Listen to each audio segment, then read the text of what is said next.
इस वीडियो में हम बात करेंगे how to structure your retirement portfolio. Retirement के लिए लिक्विडिटी फ्लो और बाद में आराम से रहने के लिए आपके पास कैश का एक रेगुलर फ्लो होना ज़रूरी है और इसे बनाए रखने के लिए दो चीज़ें ज़रूरी हैं। पहली, इमरजेंसी फंड। आपका मंथली एक्सपेंडिचर जितना है 1 या 2 साल के लिए उतनी अमाउंट को अलग से जमा करें। ये अनएक्सपेक्टेड एक्सपेंसेस और मार्केट में उतार चढ़ाव के दौरान एक सुरक्षा कवच की तरह काम करेगा। मान लीजिए आपका मंथली एक्सपेंडिचर 50,000 रुपये है, तो आपको 50,000 रुपये इंटू 12 महीने इजिकल टू 6 लाख रुपये अलग से इमरजेंसी फंड के रूप में रखना चाहिए। आप इस अमाउंट को सेविंग अकाउंट में या एक ऐसी जगह पर रख सकते हैं जहां से इसे आसानी से निकाला जा सके। अनएक्सपेक्टेड इवेंट्स के लिए इमरजेंसी फंड बनाना ज़रूरी है। हालांकि बचत खाते में रखने से मिलने वाला इंटरेस्ट इन्फ्लेशन की दर से कम हो सकता है, जिसका मतलब है कि आपकी परचेजिंग पावर समय के साथ कम हो सकती है। लिक्विडिटी और सुरक्षा के लिए लैंडर फिक्स्ड डिपॉजिट एफडी बनाएं। अपने मैच्योर होने वाले इन्वेस्ट को कई सारी एफडीज में डिवाइड करें जिनकी अलग अलग टाइम ड्यूरेशन हो। आपके पास नियमित अंतराल पर तरलता यानी लिक्विडिटी होगी और कुछ निवेश सुरक्षित भी रहेंगे। वरिष्ठ नागरिक बचत योजना SCSS यानी सीनियर सिटीजन सेविंग स्कीम पर विचार करें। ये सरकार द्वारा समर्थित योजना है जो वरिष्ठ नागरिकों को हाई इंटरेस्ट रेट और टैक्स बेनिफिट प्रदान करती है। आंशिक निकासी की अनुमति देने वाले फिक्स्ड डिपॉजिट एफडी चुनें। कुछ बैंक आपको जमा अवधि के दौरान जमा राशि का एक हिस्सा निकालने की अनुमति देते हैं। ये आपको इमरजेंसी की सिचुएशन में पैसे तक पहुंचने में मदद कर सकता है। दूसरा है इनकम प्लानिंग। रिटायरमेंट के बाद आपकी इनकम के सोर्सेज की पहचान करें। इसमें सरकारी पेंशन, रेंटल प्रॉपर्टी से किराया या कोई निजी पेंशन योजना शामिल हो सकती है।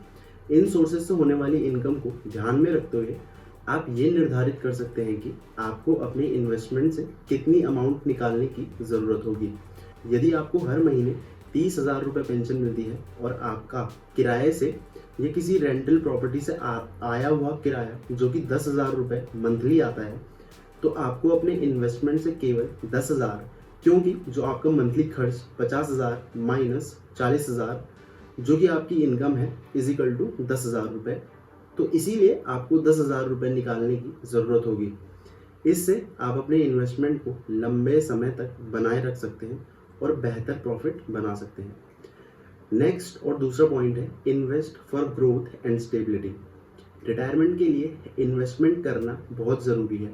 ये आपको फ्यूचर में आर्थिक रूप से प्रोटेक्टेड रहने में मदद करता है, लेकिन इन्वेस्टमेंट करते टाइम आपको दो चीज़ों का ध्यान रखना चाहिए, ग्रोथ और स्टेबिलिटी।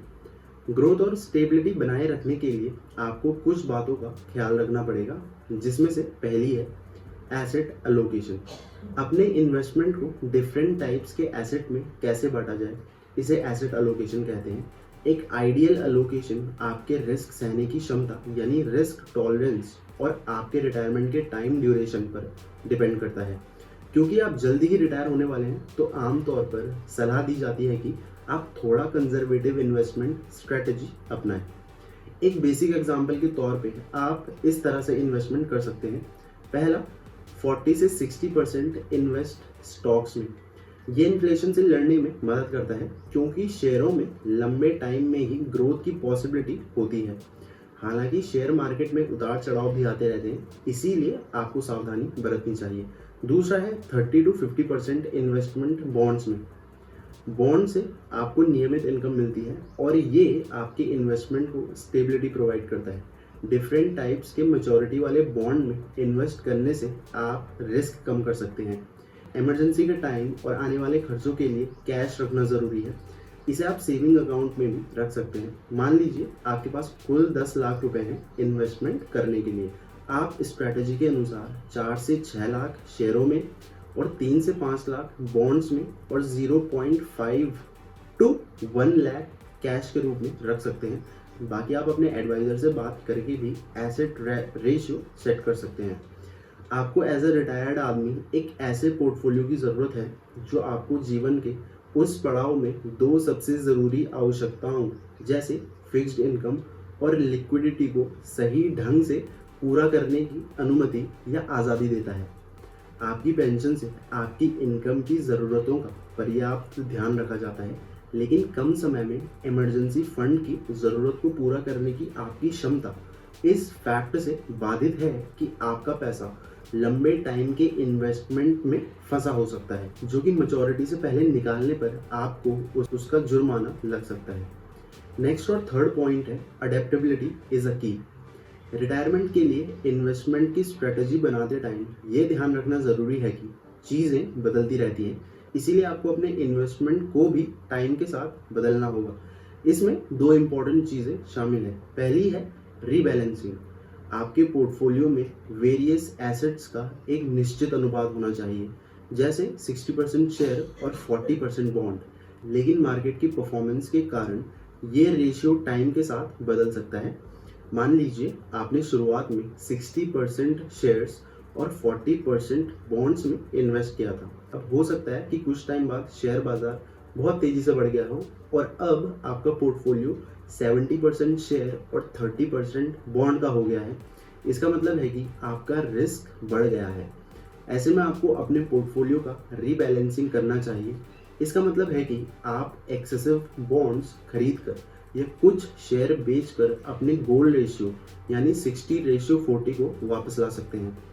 आपको हर साल या 1.5 साल में अपने पोर्टफोलियो को रिव्यू करना चाहिए और ज़रूरत पड़ने पर रीबैलेंस भी। दूसरा है शिफ्टिंग स्ट्रैटेजी। आपकी उम्र बढ़ने के साथ साथ आपके रिस्क सहने की क्षमता भी कम हो सकती है। इसीलिए जैसे जैसे आप रिटायरमेंट के करीब आते हैं, आपको अपने इन्वेस्टमेंट को थोड़ा और कंजर्वेटिव बनाना चाहिए। इसका मतलब है कि आपको अपने पोर्टफोलियो में शेयरों का रेशियो कम करके बॉन्ड और कैश का रेशियो बढ़ाना चाहिए।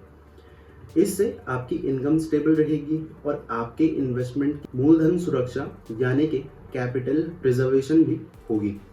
आप 50 साल की उम्र में 60% शेयर और 40% बॉन्ड का अलोकेशन रख सकते हैं, लेकिन 60 साल की उम्र में आप इसे 40% शेयर और 60% बॉन्ड में बदल सकते हैं। ये सिर्फ एक एग्जाम्पल है और आपको अपनी उम्र, रिस्क सहने की क्षमता और रिटायरमेंट के गोल्स के बेसिस पर ही स्ट्रेटजी में बदलाव करना चाहिए। नेक्स्ट और फोर्थ पॉइंट है रीसेंट कंसिडरेशंस। रिटायरमेंट की प्लानिंग बनाते टाइम मार्केट के ट्रेंड्स को ध्यान में रखना इम्पोर्टेंट है। मार्केट की वॉलेटिलिटी, शेयर मार्केट का उतार चढ़ाव अक्सर अनएक्सपेक्टेड होता है। पोटेंशियल उतार चढ़ाव के लिए तैयार रहें और मार्केट में गिरावट के दौरान घबरा कर अपना इन्वेस्टमेंट ना बेचें। एक डाइवर्सिफाइड पोर्टफोलियो रिस्क को कम करने में मदद कर सकता है। मान लीजिए आपने कुछ साल पहले 10 लाख का इन्वेस्टमेंट किया था और अब आपका पूरा पैसा शेयरों में लगा है। अब अचानक बाजार में 10% की गिरावट आई, तो ऐसे में आपके 10 लाख रुपए लगाए हुए अब घटकर 9 लाख रह गए। लेकिन अगर आपके पास एक डाइवर्सिफाइड पोर्टफोलियो होता जिसमें कुछ हिस्सा बॉन्ड या अदर हिस्सा फिक्स्ड एसेट में भी होता, तो कुल मिलाकर गिरावट कम हो सकती थी। नेक्स्ट है इंटरेस्ट रेट्स का वर्णन। आने वाले टाइम में इंटरेस्ट रेट्स में बढ़ोतरी का अनुमान है। यह हाल के वर्षों की तुलना में बॉन्ड को ज़्यादा अट्रैक्टिव ऑप्शन बना सकता है। हालांकि इससे शेयरों की कीमतों पर भी असर पड़ सकता है। आमतौर पर इंटरेस्ट रेट्स बढ़ने से शेयरों के दाम कम हो जाते हैं, इसीलिए आपको मार्केट के ट्रेंड्स को ध्यान में रखते हुए अपने इन्वेस्टमेंट में फेरबदल करने की ज़रूरत पड़ सकती है। हर इंसान की स्थिति अलग होती है, इसीलिए अपनी परिस्थिति के हिसाब से सलाह लेना बहुत ज़रूरी है।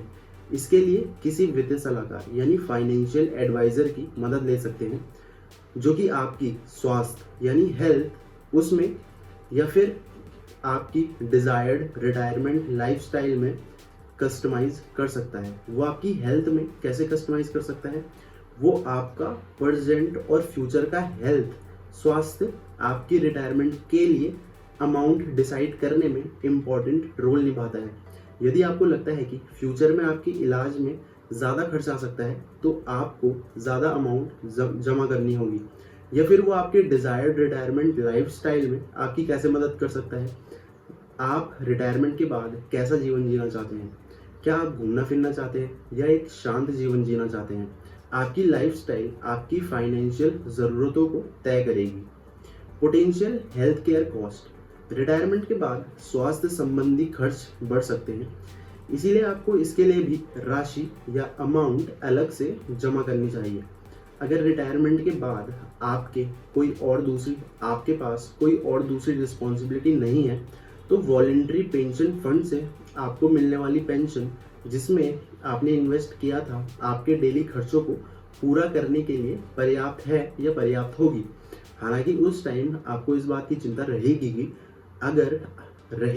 कि अगर अचानक किसी बड़े खर्च की ज़रूरत पड़ गई तो आपकी आर्थिक स्थिति आपका साथ दे भी पाएगी या नहीं।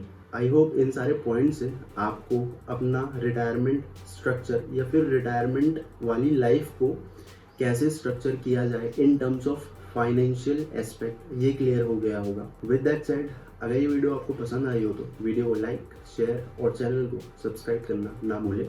More informative content is on the way. Thanks for watching.